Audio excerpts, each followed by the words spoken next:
বৃহস্পতিবার কুমারগ্রাম ব্লকের কামাখ্যাগুড়িতে সিপিআইএমের বাংলা বাঁচাও যাত্রার প্রকাশ্য সমাবেশ অনুষ্ঠিত হলো। কামাখ্যাগুড়ির হরিবাড়িতে অনুষ্ঠিত সমাবেশে বক্তব্য রাখেন সিপিআইএমের কেন্দ্রীয় কমিটির সদস্য মীনাক্ষী মুখার্জি। তিনি ছাড়াও উপস্থিত ছিলেন সিপিআইএমের আলিপুরদুয়ার জেলা সম্পাদক কিশোর দাস, দলের জেলা সম্পাদক মণ্ডলীর সদস্য বলাই সরকার সহ অন্যান্যরা।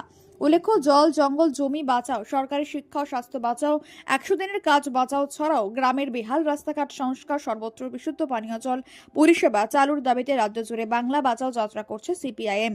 এদিনের এই প্রকাশ্য সমাবেশে বক্তব্য রাখতে গিয়ে তৃণমূল ও বিজেপিকে নিশানা করেন মীনাক্ষী মুখার্জি। আমি তো অভিযোগ করলাম, এই বিষয়ে সত্যতা মিথ্যা এগুলো প্রমাণ করবে দেশের সরকার এবং রাজ্যের সরকার, কিন্তু ওদের কি এইসব বিষয়ে কোনো টনক আছে?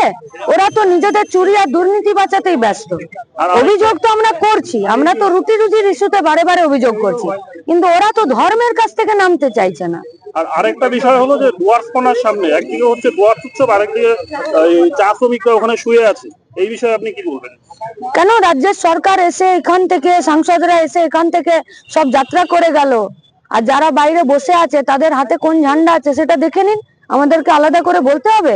পশ্চিমবঙ্গে চায়ের জমি কারা বেসরকারীকরণ করে দিচ্ছে, কারা টুরিস্টদের হাতে দিয়ে দিচ্ছে?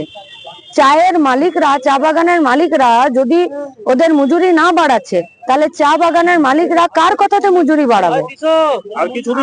কার কথাতে মজুরি বাড়াবে? সরকারের কথাতে। তো সরকার কই? সরকার এখন প্রতীক জাহানের বাড়িতে নিজের ফাইল সামলাচ্ছে। আসন্ন বিধানসভা আপনারা কতটুকু আশাবাদী? পুরো আশাবাদী। আশাবাদী না থাকলে এত মানুষ আমাদের মিটিং মিছিলে আসে? আশাবাদী না থাকলে আমাদের কমরেডরা জেল খাটে? আশাবাদী না থাকলে পঞ্চায়েতের ভোটে আমাদের কর্মীরা খুন হয়ে যায়? কিছুদিন পর পর কুমারগ্রামে বিধায়ক এই বালি পাচার নিয়ে একটা অভিযোগ করলে যে এখান থেকে নাকি বালি পাচার হচ্ছে বা এসে হচ্ছে, বিধায়ক বলছে। এটা প্রায় অভিযোগ তোলে। এই বিষয়ে আপনি আজকে এখানে কিছু বললেন না। সেই রাজ্যের পুলিশ কাদের?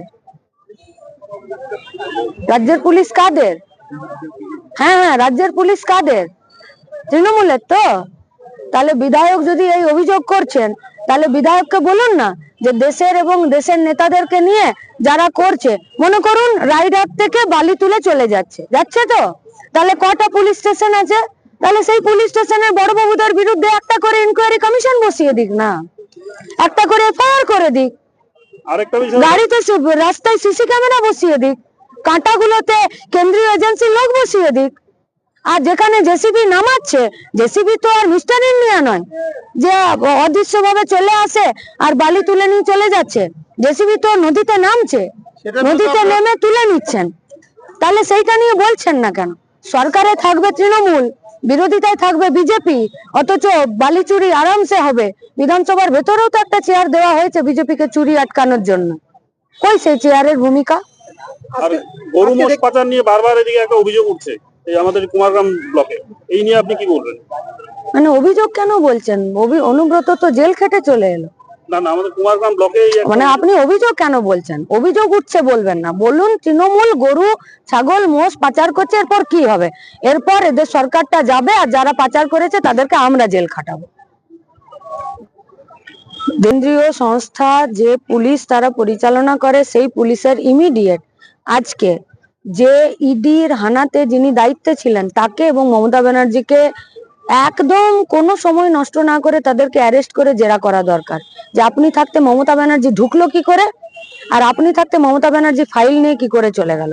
তথ্য প্রমাণ লোপাট করেছে মমতা ব্যানার্জি, তাহলে তথ্য প্রমাণ লোপাটের জন্য মমতা ব্যানার্জির বিরুদ্ধে কেন মমতা ব্যানার্জিকে অ্যারেস্ট করবে না?